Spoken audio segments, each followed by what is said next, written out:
Beat Making Basics. Hey, what's going on? It's EverJ Music, and in this lecture, we'll be talking about the basics of sampling within Logic Pro 10. Okay, so let's go ahead and jump right into it. Basically, what you're going to do is pull up a new track, and what we're going to be using to sample is something called Quick Sampler within Logic Pro 10. Okay, you get it by going under Software Instrument Track. You click on the details here, and under Instrument, you scroll down till you see Quick Sampler. It's right in the middle, and then go to Stereo. Okay, push create, and this is going to be what's called our quick sampler. Okay, it's a super easy and user-friendly sampler that you could use to basically load in your own melodies, kicks, drums, patterns, whatever it is, you know what I'm saying? And it's pretty cool. So in order to demonstrate what this could do, I'm actually going to just find a sample. Okay, we could use different sites, but Logic Pro 10 actually has its own sampler or own database of sounds that you can use royalty free, truly royalty free, and that's through Apple Loops. So we're going to click over here to the top left, top right, and we have all of these different samples here, okay, that you can use. Obviously in here there's a lot, I mean literally thousands upon thousands of samples, and so using these top little bars right or boxes right here, this will help you sort through these and find the sample that you want. Let's say if you wanted like maybe a guitar, an acoustic guitar, right? It's gonna pull up everything right here that you know that fits that description. So let's just play these and see what we come up with.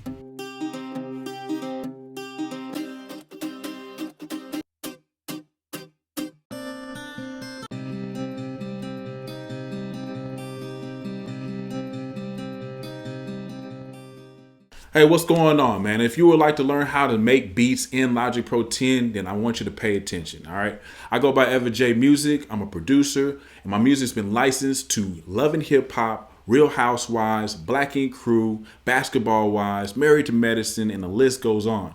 And in this course, I'm gonna be showing you the ins and outs of how to make dope music in Logic Pro 10. This is going to be showing you the ins and outs of how to make your own drum patterns, your own melodies, how to arrange your beats into song format, as well as mix your music like a pro, all in Logic Pro 10. And best of all, there's several bonus videos that's going to show you how to make beats in different genres and for TV and film. So this sounds like something that you would like to learn how to do. Go ahead and click through and get enrolled now, and I'll see you on the other side. Okay, cool. So now that we have that sample, that's the one we're going to use. The next thing to do is just drag it into the sampler, as you saw I was about to do. There's two different ways that you can drag it in. One is optimize. This is usually for like drum patterns and stuff that you might be wanting to sample or use. This is going to optimize the tuning, loudness, search for loop points, and crop silence. Or you can actually use the original, okay, which is what we're going to do for our melodies. So we have original tuning, loudness, looping, and length. So I'm gonna bring that over here, and as you can see, we have our sample in here. You can see the wave files or waveform. So let's just kind of talk about the sampler for a little bit now that we have an actual piece of audio in here. Let me stop this right here. I'm gonna bring up musical typing by pushing Command K. All right. And I'm going to be playing some of these notes just so you can hear the sample. So like we had the sample, pretty much the sample's automatically going to map on whatever keyboard you're already using, a MIDI device, a MIDI keyboard or whatever, or your musical typing. So if I push C, it's going to sound like it's in the key of C, D, E, whatever. So let's just push that. See what I'm saying? It's automatically mapped on that keyboard. Now, the different options you have here is one classic, okay? With classic, if you hold, however long you hold down the note is however long the sample is going to play. So if I held down C and then lift it up, it only plays up to the point I lift up. With one shot, it's the opposite of that. It's pretty much if you hit it one time, it's going to play the sample all the way through. Okay, and then we also have an option called slice, which is pretty dope. And based on the different notes on the keyboard, it's automatically going to come in here and slice and chop up your sample for you. Okay, so I can come in here, and I think this starts at C1, so I'll just go down here, go an octave down, and now we have C1 all the way to C2.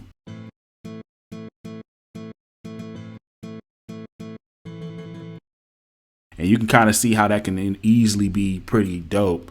And within this slice option, I can come over here and change the sensitivity.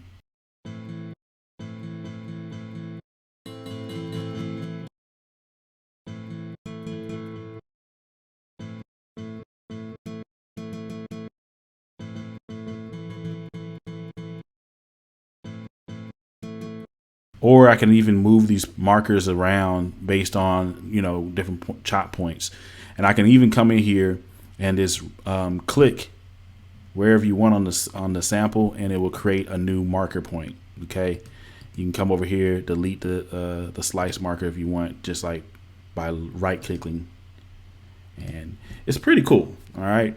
Some other things we want to talk about here is this guy right here. This kind of looks like a horizontal or a sideways hourglass, and that's basically going to map this or not map, but it's basically going to lock this in with the tempo. So you're really going to be able to hear it better if you go to classic view.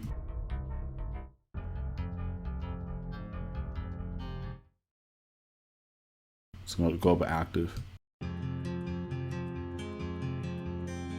If I take that off, it's going to sound different. See what I'm saying? So I had this BPM at 135.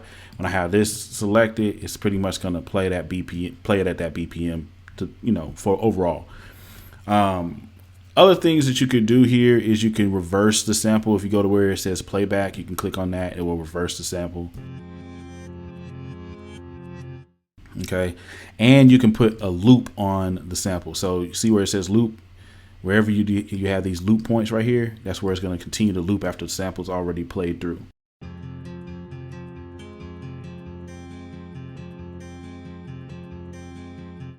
If you don't want the loop on there, you can just go over into these options and say no loop. All right. Other things you could do to chop up the sample yourself is, like, I could come over here and just grab this, and this is going to be the start point of the sample.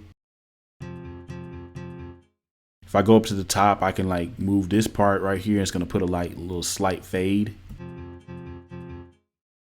And then I can, like, you know, put an endpoint like this and put a slight fade like that as well. Vice versa, if you need to like zoom in here, you can push this right here and it'll zoom into the sample. You can, you know, really get a fine sample on that. I can also make the sample bigger like that. Other things you could pretty much do right here within the sampler is you can pretty much change how it sounds. So like, say that's the sample. I can come over here, I can put a filter on it.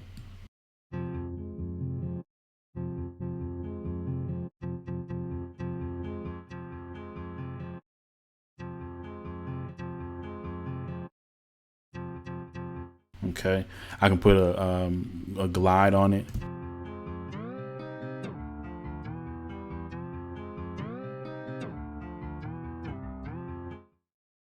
And so just depending on what you're using, that's, you know, it could be some different stuff that you can edit on this. I can come over here and, you know, manipulate it a certain way.